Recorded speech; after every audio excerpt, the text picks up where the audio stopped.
It's Conduit News Radio with Paul Harrell.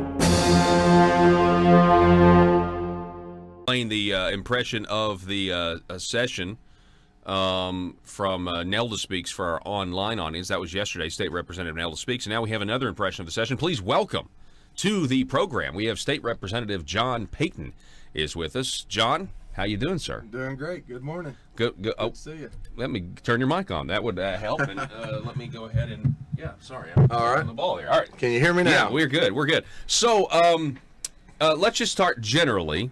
John Payton, what was your impression of the session 2019? Well, I have tried, knowing that was your topic, to wrap it up, and I'm unable to. I mean, I have highs and lows. As the sessions go by, and this is my third general session. My goodness, there are things that I'm delighted about. I love voting, for against the abortion issue, and for the bills that we've been passing in the last 6 years. And then I get so frustrated, at the revenue side of things when we continue to pass revenue increases, and how the revenue is spent. So anyway, I can't wrap it into one thing. I mean, the session is torture in a lot of ways, because you're doing the highs and lows, trying to take care of my businesses and personal life. And by the end of the session, I usually get very physically run down. Yeah. And again this year, in the last week, I was sick, taking antibiotics and everything. Well, I think you're one of the best, one of the better state representatives voting record. I think it's because you do have a job back home. Honestly. Well, I appreciate that. I still consider myself a voter and a constituent more than a state representative. Yeah. But, government will continue to operate when I'm not in it. And what we do today is laying foundations and principles for how it's going to operate when I'm not there. And, I'm going to live my life out as a constituent, not as a bureaucrat. We're talking with State Representative John Payton. Now, John, you voted no on the bill to continue the levy of the 0.5% sales tax that's set to expire. Voted no on that bill. You also voted no on internet sales tax.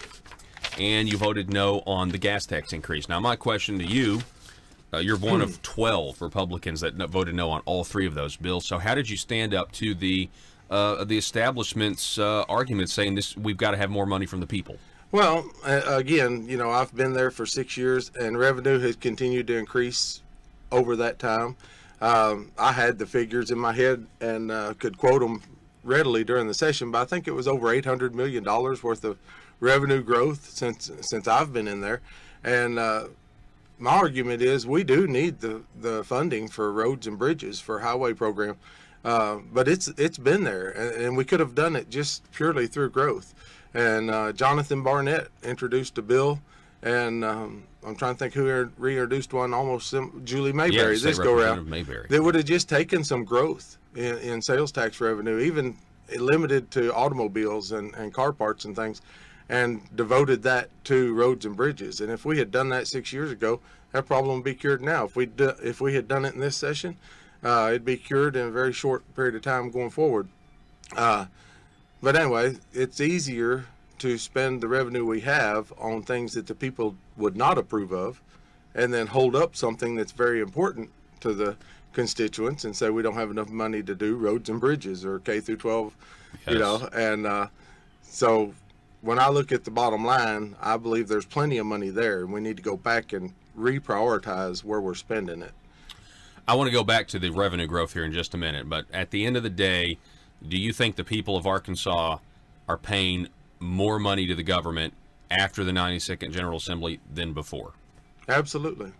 I think it's been proven in the numbers that we got for this month, a record month in revenue.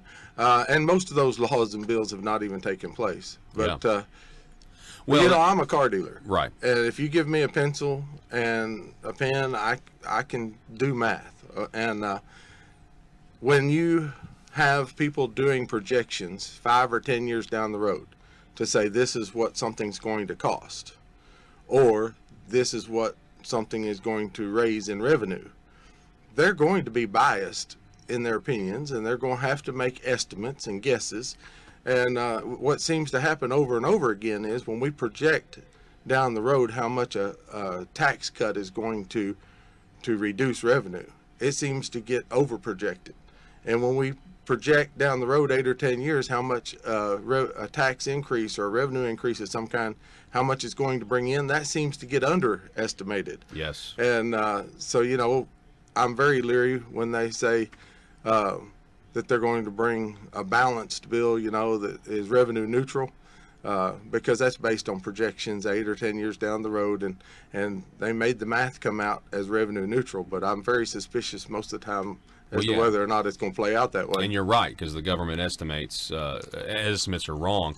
The headline in the Arkansas Democrat Gazette today, Michael Wickline, revenue in April at record for state. Now, you went to the floor on the roads bill, on the gas tax, both of those bills, and you said, hey, listen, like you said, since you've been there, how long have you been there? I've been there 6.5 years. 6.5 years. We have had a revenue growth to the state of Arkansas, more money to the people, just based on, you know, the economy or whatever. Just they keep getting more of our money. $500 million. That's what it was. That's $500 million. And you're saying we could just say everything extra we get from the people, we're going to get to this next year, whatever. We could just pay our roads that way, and that was logical. You are proven right in this month. I mean, this month they had a 15% more over their projections. The general revenue collections increased $116 million this month alone over the same month a year ago. So they've already gotten $116 million more. And Paul, it's not hard to figure because, I mean, consumer spending is going up. Wages are going up. Not only because of the mandatory minimum wage raise, but also just because of competition. Unemployment numbers are down, which means there's more people employed. All of those things generate sales tax and income tax, and all of those things are going to raise revenue. It's pretty obvious. I had a bill that would have given some sales tax relief on cheaper used cars and raised the exemption from $4,000 to $7,500. When you buy a car under $7,500, it would have been exempt from sales tax. It had a revenue impact of a little over $12 million. And so they were asking me, how are you going to pay for it? They're in this mindset, you know, that you have to pay for a tax cut. And I went to BLR jokingly and said, how do I draft an appropriation bill to pay for a tax cut? I mean, you know, it's that absurd. Yeah. But anyway, I kept telling them over and over again, revenue growth will easily cover this $12 million hit to the budget. And obviously, let's talk about that bill. That was a bill that would have been great for low-income families. You've got a used car that's been taxed several times already. It would increase the exemption for sales tax from $4,000 or less than $4,000 to $7,500. That'd been huge for middle-class exactly. people. I mean, people need dependable transportation. If they're going to get on their feet and get back to work, first of all, employers need dependable employees that are going to show up to work. Well, if their car breaks down or won't start in the morning, they're not going to be to work on time. Yeah. So the more dependable the transportation is, the more important it is, you know, for their new job and to get on their feet. And then, of course, they need low maintenance. Well, you buy a vehicle under $4,000 to avoid the sales tax, and it's going to be higher maintenance than, of course, if you can buy a little better vehicle for $7,000 or $69.95. There's so many components. As a car dealer, you know, I can take a vehicle for $69.95 and probably get you a 6-month, 6,000-mile warranty included. You get under $4,000, I mean, that's just not going to happen. Right. And so, you know, my argument was struggling families needed it, but it's not just a benefit to struggling families. I mean, it doesn't matter if you make $100,000, $200,000 a year. You may choose to buy a cheaper vehicle at some point for an employee or for one of your kids going to college or whatever. And so, you know, anybody could take advantage of it. It wasn't focused, you know, exemption for a certain population. I mean, anybody could take advantage of it, but obviously more than anything, it helps struggling families, you know, get back on their feet. We're talking with State Representative John Payton. It's his impression of the session. He's from Cleburne County. Your district, you were saying, does go south of Heber Springs. That wraps around? It does. So it starts at the county line, which Rosebud's in White County. So I don't get Rosebud, but it starts there at the county line, Cleburne County line. It runs north and then east of Heber Springs, which is where I live, out past Wilburn. And then it comes back and goes north of Heber Springs and over to Greers Ferry, includes Greers Ferry. Then it heads straight up between Mountain View and Marshall. and it stops just south of Mountain Home. So Greers Ferry and Norfolk are my two largest towns. Hey, yeah. Wow, that's fantastic. That's great. All right, well, so he's given his impression of the session. Now, we've got all this money that's coming, and I've seen the numbers. We're going to be releasing those numbers very soon at conduitnews.com. DFNA zone numbers in terms of fiscal year 2020, fiscal year 2021, just how much money is coming from the people. When you take everything you've done, the tax cut, the income tax cuts, which was good, but then you look at the gas tax increase, all of these things, you look at the numbers, what's it going to be? Because, see, I don't think the people care. Like, the gas tax starts October, like they're collecting. Internet sales tax starts in July, they start collecting, right? These tax cuts, though, 2 years. Corporate income tax cuts start, it doesn't get fully realized, even further. And you can't bind future legislatures. So if anything out past 2 years is irrelevant, in my opinion, because you guys are going to come back and you could undo all of that if you wanted to. Case in point, the half-cent sales tax is supposed to expire, and the 2012 legislature promised that it would, and your colleague, not you, but, now they're put it on the ballot to keep it. Right, and we definitely, I hope that the people vote that down. Me too. I learned a very harsh lesson in my first term, and of course I believe in local government, and I believe in local control, and so we had a resolution, which it was my first term, and you go into a general session with 2 weeks worth of orientation under your belt, and so we had a resolution to put a constitutional amendment on the ballot, and it was the one that dealt with the term limits and some other things, and so I was sitting there going to vote no on this resolution. I wasn't in the committee that it came through, and I didn't like the resolution, and somebody leaned over and said, well, you don't have to worry about it. All you're doing is referring it out to the people to vote for.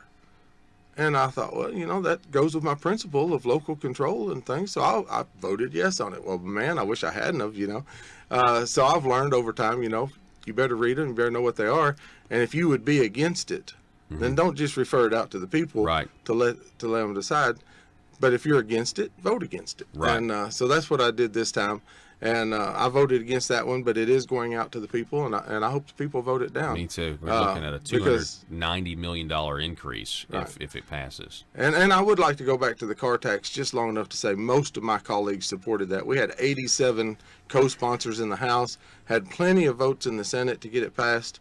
In the Senate committee, I had 5 votes, which is what's required to get it passed, but it was late in the session, and they have to be in their seats. If there's any opposition, I have to get all 5 votes there at the same time, and we were unable to do that. And I understand there were people running different directions, and it was really difficult to coordinate. And let's just give everybody the benefit of the doubt, and let's say that it really just was a process that it would just. Well, and I met with the governor and his staff, and they never did get on board and come out and support it. Yeah. That would have helped, and it definitely probably would have got it across the finish line if we could have got. Absolutely, it would have been huge for low-income families who are wanting to get to work, and I was in the market for a car. I was hoping it was going to pass. All right, so we're talking with State Representative John Payton. Let's talk about Arkansas Works. Towards the end of the session, a federal judge strikes it down, says work requirements can't happen. Now I know they're challenging that. Trump administration's challenging that ruling, but. What were your thoughts on that? Immediately, like right before that ruling came out, I'm assuming it leaked and they forced through the DHS appropriations budget in the Senate, and the next day, less than 48 hours, they were asking the House to vote on it as well. What were your thoughts on that? Well, there were rumors on the House floor more than 48 hours in advance that this was likely going to be ruled against, and that we needed to speed up the legislative process, on that bill. I really, when I was hearing the rumors and they were talking about, we've got to hurry, I was like, I'm not as naive as I used to be. And even though I'm against the expansion and against this bill, and we'll vote against that stuff, I guess as long as I'm there, I had no reason to believe that even if the judge ruled against it, that we were going to throw the expansion in the trash can. Right. And so I was a little shocked that they were running around on the rumor saying we need to speed up the process for this legislation because there's a possibility the judge is going to rule against it. And to me, that was, kind of tongue in Man, cheek. that's so dishonest that they would be doing that because they just are Well, trying. I think they were generally worried, but I don't know why they would be. Yeah, that's a good point. So anyway, the thing about the work requirement that came out in all of that was because of the judge's ruling. Several people who have said, "Oh, we've got a work requirement," have said, "Oh, well, it's not that important." People who are removed from the expansion because of the work requirement, it happens in the second quarter earliest it can happen. Usually it's the third and fourth quarter of the year, and they're all re-eligible January 1st. So even though you remove, 40 or 50,000 people, and I don't think it's ever been that many, because of the work requirement, then January 1st, they're all eligible again. So you may save, 6 months or at the very most 7 or 8 months on it. But well, yeah, and you're taking the. I mean, if you're Blue Cross Blue Shield, you're really excited about this, and they probably have a list of all the people that have been thrown off, which is not many, but they probably have that list. I think there's a lot of people on that list that don't exist. Well, I mean, that's a good point. I think I think we found out that there were a lot of people that were living out of state or just couldn't be located at all that had been on there for the first year or two. Yeah, we definitely did. But I'm saying if you're Blue Cross Blue Shield, if you can make sure that that's an actual person, you need to be. They're probably calling them back.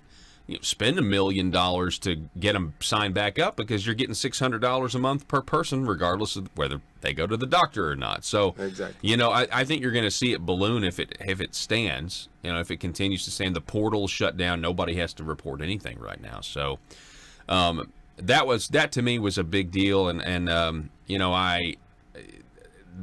it was interesting to hear.